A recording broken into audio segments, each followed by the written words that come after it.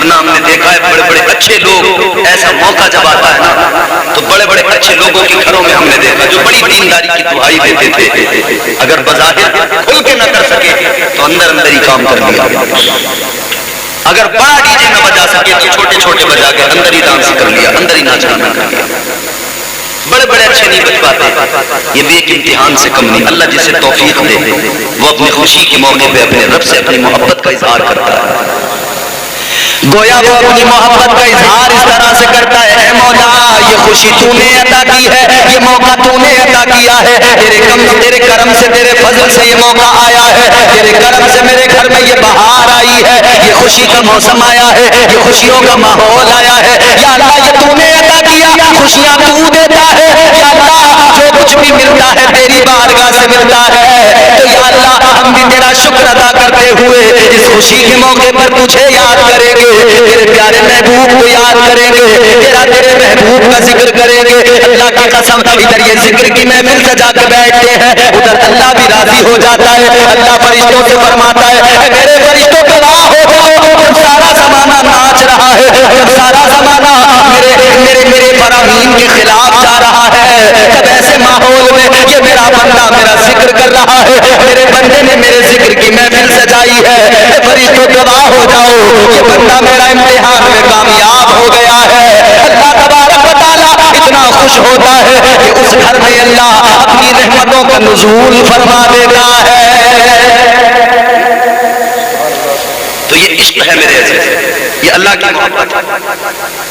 اللہ تعالیٰ نے یہ خوشی کا موقع عطا فرمایا تو شادی کے موقع پر انہوں نے محفل کا اہتمام کر لیا، اللہ رسول کے ذکر کا۔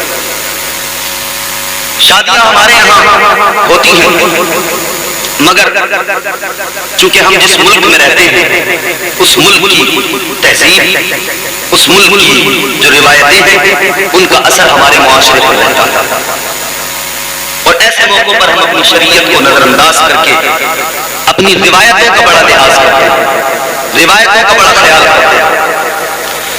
ہم شادی کرتے وقت میں یہ نہیں سوچتے کہ حضور نے شادیاں کس طرح سے کرنے کا حکم دیا ہے، ہم جب شادیاں کرتے تو یہ نہیں سوچتے کہ یہ بھی ایک آزمائش ہے، اگر ہم شادی حضور کے طریقے کے مطابق کریں تو اللہ اور اس کا رسول دونوں راضی ہو جائیں گے۔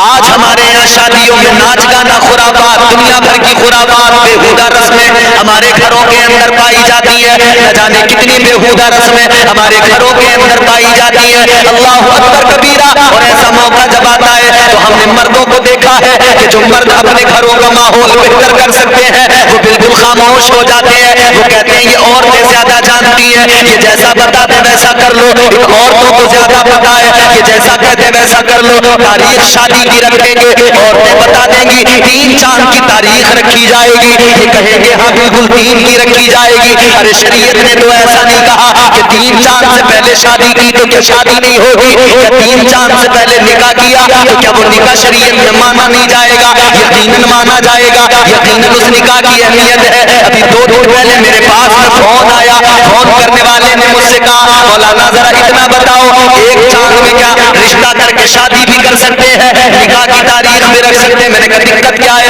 کہنے لگا عورتیں کہتی ہیں 3 چاند ہو تب شادی کی تاریخ رکھی جائے، نکاح کی تاریخ رکھی جائے، پہلے جب رشتہ ہو جائے تو بیچ میں 3 چاند کا گیپ رکھ کر پھر شادی کرے۔ میں نے کہا ایک بات بتاؤ، جو بچے لے کر نکل جاتے ہیں وہ 3 چاند دیکھتے ہیں، بولو وہ تو چاند بھی پورا نہیں ہوتا، 2 ہی دن میں کام ختم ہو جاتا، کبھی کبھی تو 2 ہی گھنٹے لگتے ہیں پورا کام ختم، نکاح سے لے کر برات تک ولیمے تک سب کچھ 2 گھنٹے کے اندر ہو جاتا ہوں، وہاں کیوں نہیں آتی 3 چاند؟ شعبان کا مہینہ آیا، گھر کے بڑے بیٹے کی اگر شادی ہونی ہے تو کہتی ہیں کہ اس میں نہیں کریں گے، جلدا پھلتا چاند۔ جیٹھ کے مہینے میں بڑے بیٹے کا نہیں کریں گے، جیٹھ میں جیٹھے کا نہیں کرتے ہیں، نہیں اسلام نے ایسی کوئی تمہیں تعلیم نہیں دی ہے، اسلام نے ایسا کوئی طریقہ نہیں دیا ہے جو مشقت میں ڈال دے، جو پریشانی میں ڈال دے۔ اسلام کی تعلیم تو یہ ہے، تمہارے میرے نبی ساری کائنات کے نبی والی یہ کون ہے؟ تاجدار مدینہ صلی اللہ تعالیٰ علیہ وسلم نے فرمایا نکاح کو آسان کر دو، زنا کو مشکل کر دو،